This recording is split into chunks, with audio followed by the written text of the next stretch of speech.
Where do we start? The Mirror front page, the Mail front page? Shall we start with the new Borders watchdog who's going to be working from home in Finland? Just the most amazing moment while he was being interviewed by a select committee of MPs, and one of the Labour MPs says, is your home commutable to the office? Yes. And he said, not quite. He's a resident in Finland and an advocate of working from home. He did say he'd be available in the office 5 days a week when necessary. And so it's a bit. I mean, look, I'm laughing, and he's the preferred candidate, and I think if he's going to remain the preferred candidate, or whether there's going to be somebody else. Move a bit closer. But he does say he will be available 5 days when required. It's a bit like commuting to London from Wales or Scotland. Who would pay his commuting bill? Himself. Yeah. He says that. Yeah, he says that. But I agree. I laughed. You'd probably get quite cheap flights from Finland over to London, and it'd probably be cheaper than getting the train in some parts of the UK. Well, a previous conversation we had, we could all give more Christmas cards, and he could post them there because it's normally cheaper coming that way than it is here. He says, ideally, he's going to do a 60-40 split because when he's not in the office, he can reflect. And write reports and in his previous job, he wander amongst have a walk in Finland somewhere nice. Well, it might help him do his job.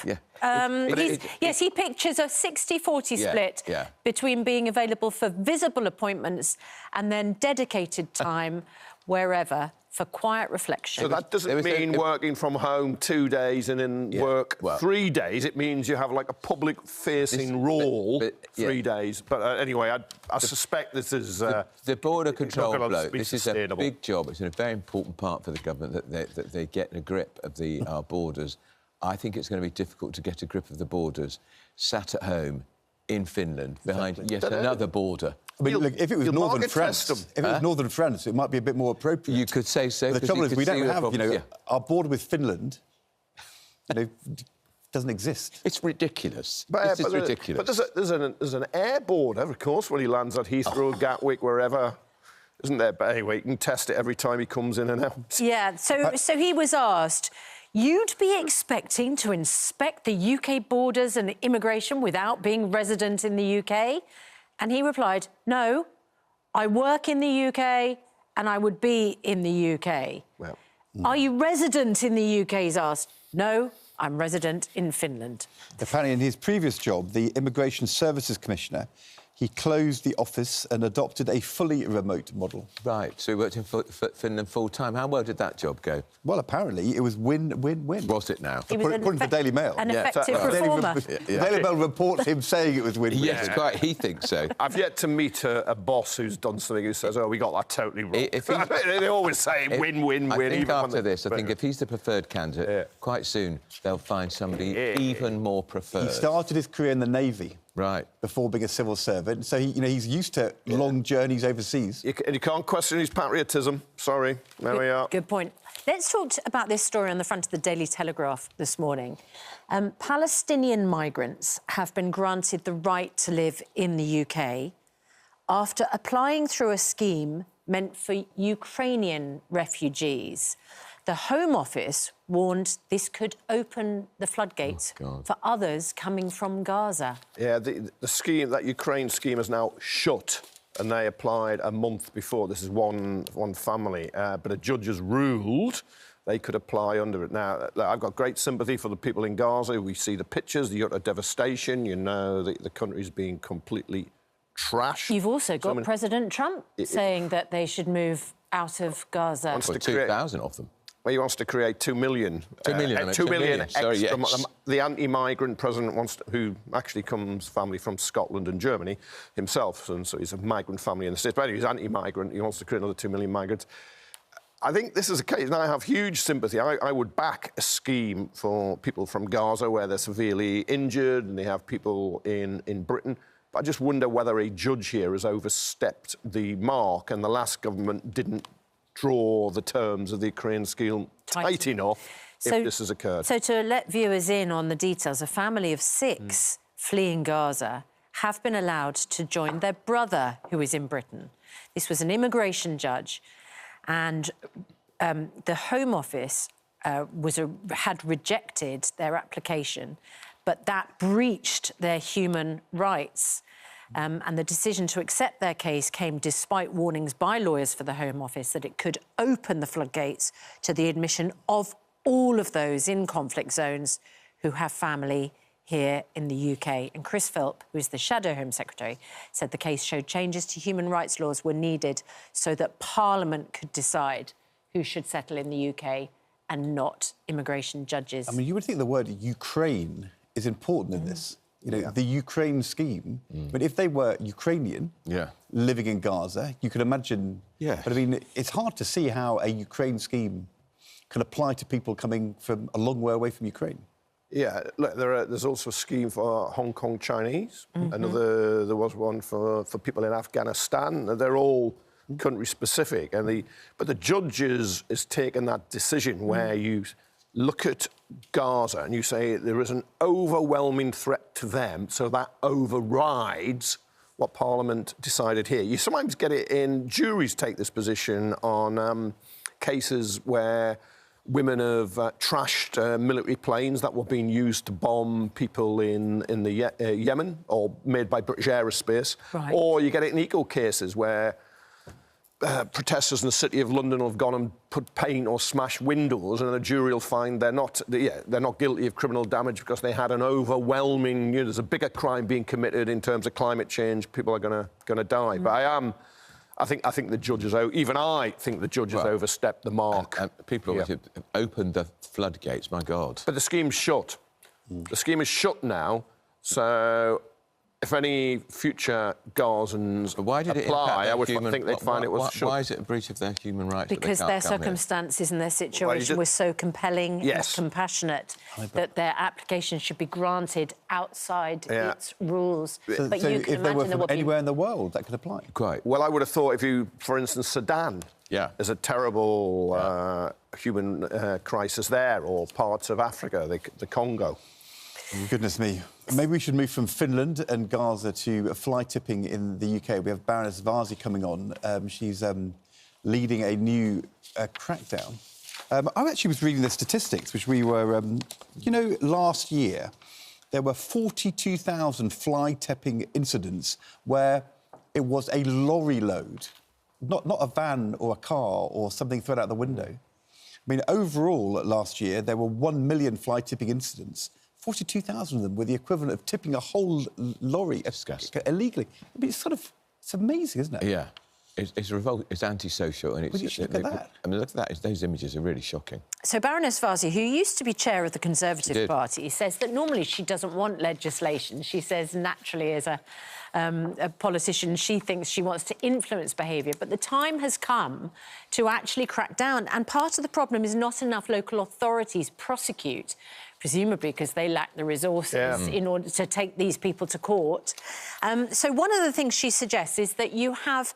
If you're going to a drive-in to get your junk food, you have your registration number printed on the packaging so that if you are minded to chuck that packaging out of the window, anybody coming across it would see your registration number, and then you would get 3 points on your licence, or you would get, instead of like a speed awareness course, you'd get a littering awareness course. But whoever finds the package, what, they've got to ring the police or... Presumably, yeah. I mean, that's pretty optimistic, isn't it? Oh, it'd be great, couldn't you? You could just take it from a bin for somebody you don't like and then put it... But it's somewhere, you know, there are... So that's a good point, because you could... how would you prove that you did or didn't throw that out of the window if it's been found by the side of the road? But in principle, if you were caught chucking something out of your car window, littering, 3 points on your licence, I think is fair enough, because you're doing it from your car. And for fly tippers, lose your licence and have your vehicle seized. But of course, it's very difficult to get people. Now, we've all must have seen, I hope none of us have done it, but seen people chuck stuff out of cars, a can or a cigarette packet or just something. And it's when I always wish I would, if it's at the light, I could stop and get out and push it back through the window. But unfortunately, I'm Clark Kent, not Superman, and I'd be worried about the reaction.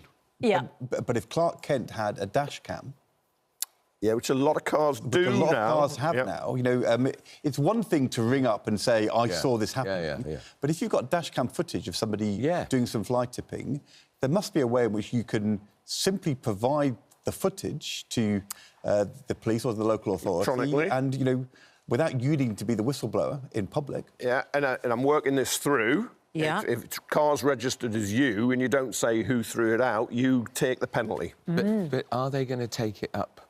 Is the local authority going to welcome these helpful suggestions? You know, if you litter snitches, exactly. Actually, are they going to welcome that, or are they going, oh God? I think you know, publicly concerned citizens. Well, you know what my answer would be?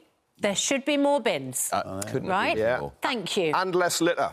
Yeah, but if you go and get your takeaway, you get too many bags. Do you need all those bags? There's a lot of... We try and reduce the amount of paper and litter used in the first place. 42,000 truckloads. Yeah. You're going to need a big bin outside your house. You would need a big bin. We're going to need a bigger bin, as they famously said in Laws. You know, all the world is a bin, it would be fine. But there's a difference with somebody dropping or chucking something out and somebody collecting a whole load in a truck and then... 30% are small van loads of the million.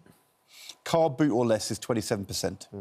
4% are... I'm afraid lorries. There are just not enough bins. There's not enough bins. And they're overflowing when you see them. Thank you, Andrew. But also there are not enough local authority people whose job it is to go after them. You know, we've got the minister coming on from the local government department later on talking about, you know, building more homes. But for the planning system to work, you need planning officers to tackle litter. Local authorities need people whose job is to go and do that. And, you know, that is increasingly hard. The life has been squeezed out of local authorities financially over the years. But there's also a rule for tips and recycling centres, as they call them now. And of course, you need a permit normally if you're a trader, and then you have to pay. And they say, well, I'm not going to pay, so I'm just going to dump it outside someone's house. And it costs us more. Yeah.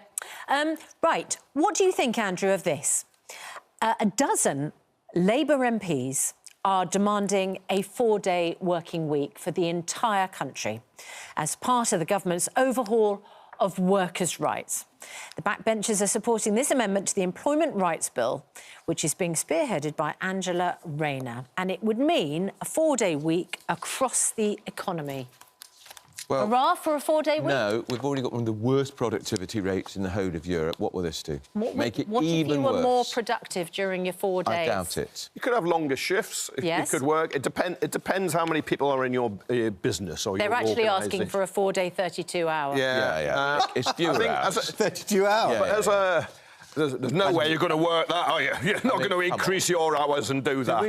This is 32 hours every week you'd have to do? This is a government with the chance of, we talked about growth, growth. That's the mantra. You don't get growth if you have a 4-day, 32-hour week. Hang on. Mayor Ellis, who's one of the MPs, says data shows working 4 days leads to greater productivity than 5. Right. Let's follow the science. I don't believe it. It might and it mightn't. Right, there'll be a lot of people. If you're not at the till on your supermarket, or you're driving your bus or your train or whatever, I can't see how your productivity would increase. Do you think Angela Rayner's going to say what a great idea? I'll pop it in the bill. No, but two things. Once upon a time, people used to do 12-hour shifts and would do 6 days, and that happens a lot less now. I'm sure there's plenty of people watching who feel they do that. Yeah, as we harness technology and AI is going to come in, it's going to do a lot of jobs, it's going to displace some people. It's all going to come down to who owns it, who controls it, who profits from it. So it may be that we can collectively be more productive by doing few hours because we harness that technology. We should ask these MPs how many hours a week they work. You know most MPs work these ones who are calling for the 4-day, 32 hours. There'll be more than 32 hours. There's a lot of things to knock politicians for, but most of them put in long shifts. Because they have to work not just at Parliament, of course, but in their constituencies as well. And the work they do, I think sometimes the work they do for constituents is hidden work. It's work people don't realise because they don't see. Only that individual constituent will see that someone helped with housing or someone helped with family case, someone help with planning, whatever it is. I think that perhaps we should talk more about There's that sort of work that MPs do. Yeah, it's a social work, community work, being an advocate. It's all very, very important. And most MPs, Saturdays are pretty busy. Friday nights, Saturdays. It's not just sitting on the green benches in the House of Commons for Prime Minister's questions. Which is why I think this WhatsApp group that Andrew Gwynn, the MP for Gorton and Denton in Greater Manchester, became so controversial because it was the disparaging comments made about constituents that were so offensive, because you want to feel as someone's constituent, if you are complaining about the bins, someone isn't talking about you behind your back in a way that they hope you're going to croak before the next election. Or the cycling campaigner, who is, they were dismissive pretty nastily about him. Like you want these people in communities, actually, because they get things done. And they don't just get things done for themselves, they get things done for other people. And I can see why they can sometimes be annoying for MPs, because taking away the cases in the WhatsApp groups, I don't know, those individuals. But some people can be a pain in the backside, but they get things done. Yeah. Right? And so we now know that 11 councillors who had joined this WhatsApp group have been suspended by Labour, and I think there were about 40 people in this WhatsApp group. There is a row, isn't there, about whether, as you say, given, sometimes you need to let off steam. Yeah. Sometimes you need to be able to be honest about your feelings about people. Sometimes that helps you to work better because you can, I don't know, perhaps they felt that saying these things, and they might have said them to each other if they were having a cup of coffee. So should people be sacked for what they say in a WhatsApp group? Does it matter actually more because they were MPs, councillors, talking about Well, I think it does. And I always say to MPs, you've got to think, how will what you've written look on the front page of your local paper? And if you've got a local MP saying, I hope my constituent is run over and killed before the election, how does that look? Terrible. I think if you're slagging off your boss, Keir Starmer or somebody, that's fair enough. It's politically embarrassing. Right. But when it's the racist, sexist comments were, and there was anti-Semitism in there too. But you're right. We saw it with the COVID inquiry and the release of all the WhatsApps. There was one time, a lot of WhatsApp is what you'd mumble in the corner or in the pub or having a coffee or under your breath, whatever. Now people broadcast it. And I think, can you hear that click, click in the background? That is MPs deleting WhatsApp groups. I'm sure a lot of them thought, no, what have I been in? What has happened? Yes. But Keir Starmer set a high bar now. I mean, he said, I'm not going to simply tell people off. They're going to stop being Labour MPs, Labour councillors. And, I've lots of times over the last few years just kind of recall and shock at the idea that people who you think are professional would know better get lured into writing things in WhatsApp groups. But don't you think now, all across Parliament, Labour MPs, Conservative MPs, councillors around the country will all be looking back at their WhatsApp groups and thinking, blimey. Yeah. I mean, could have been me. And if I'm simply in the group and somebody else has written it down, then I am complicit. I mean, there'll be lots of people who are thinking there, but for the grace of God, I've more sympathy for the idea that the second MP who was suspended, 29, he did put out stupid, offensive comments himself, but I'd have had more sympathy for the idea if people said he should be fired because he was in the group and didn't resign in protest of what other people are saying. Is it his job or her job to police what other people say? I suppose it depends on how offensive the material is. If you're in several, many groups, as I probably don't read them. A lot of them are football, sport related. I hardly see them. Yeah.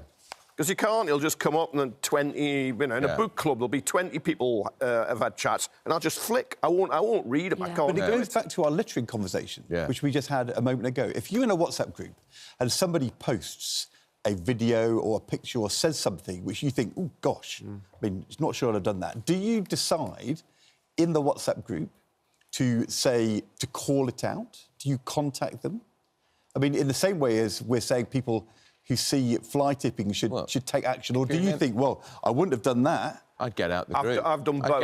I'd get out the group. Yeah, so you're saying, you're saying that every time in a WhatsApp group you've seen something which you thought I wouldn't have said... Well, if I thought it was deeply offensive and racist or an other, I'd be out of the group, and I'd probably say I'm leaving the group because... I think that's a very, very important lesson to learn for people, because I tell you, there are loads and loads of MPs who've been in groups where things have been said which shouldn't have been said, and they don't leave the group. And I'd always have at the back of my mind, everything leaks.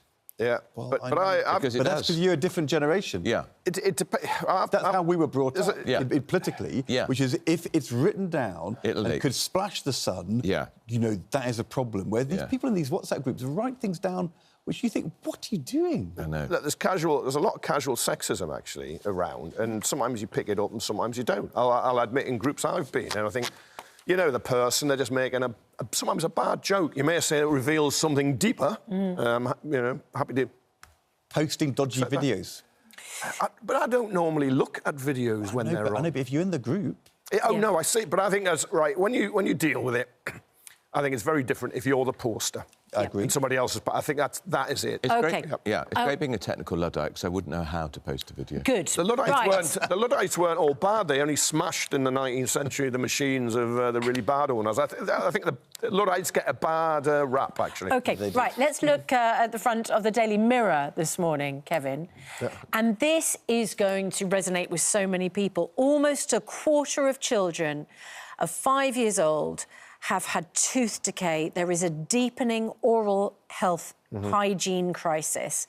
Labour's Stephen Kinnock said child dentistry has been neglected to the point of rot by the Tories, and let alone Luddite, it is now Dickensian and is going to fix it. What has happened? I mean, part of the problem, as we've discussed on this programme regularly, people cannot get an NHS dentist. So many NHS doctors have gone private. Yeah, NHS dentists. Yeah. That's a big problem, because they get more money and it's less stressful. And to find it, if you're a new patient in an area, to find an NHS dentist, and this has been going on for years and years. Years and years. But let's extract your criticism of proposals to have toothbrushing lessons in breakfast clubs. You might shout it's a nanny state, but it's needed. Well, we've got, I would imagine, more sugar being consumed in the form of... we've always had sweets, of course, but, you know, you've got sort of squeezy smoothies and lots of mushy stuff that children eat. If they're not brushing their teeth, of course, that's going to lead to more tooth decay, and you've got fewer people being able to sign up for a dentist themselves, so they're not taking their children to dental appointments. And enormous amounts of sugar in fast food, ready meals. Yes. So you don't even realise you're consuming sugar. But I wonder if it's a time to bring back the school dental service, where a dentist goes into schools and has a look at children's teeth. And you have all the school trots off to the dentist, sort of, you know, in the same week. You can't all go at the same time. I just wonder if that's, you know, where we are, because there's all those individual lives that are going to be marred by kids losing their teeth and going to go through a life without it. But there's a huge cost too when there's all these kids requiring surgery. It accounts for most hospitalisation of young children of problems with their teeth. And it's interesting, Wes Streeting, the Health Secretary, who last week was talking about the NHS not becoming too you know, he didn't use this word, but too woke, too much about diversity and all those things. It's Wes Streeting who is doubling down on saying we do want teachers to teach toothbrushing, because that is the way to stop kids ending up in A&E. I just wonder, Andrew, are you thinking of recanting your criticism? Well, these figures are terrible. Yeah. They're just terrible. I would say it's all very well teaching 5-year-olds to brush their teeth in class, but if they're not doing it at home, it's actually going to be of limited impact. Yeah, but the idea is you teach them to do it at school, so they do it at home. Now, but if they haven't got a toothbrush at home...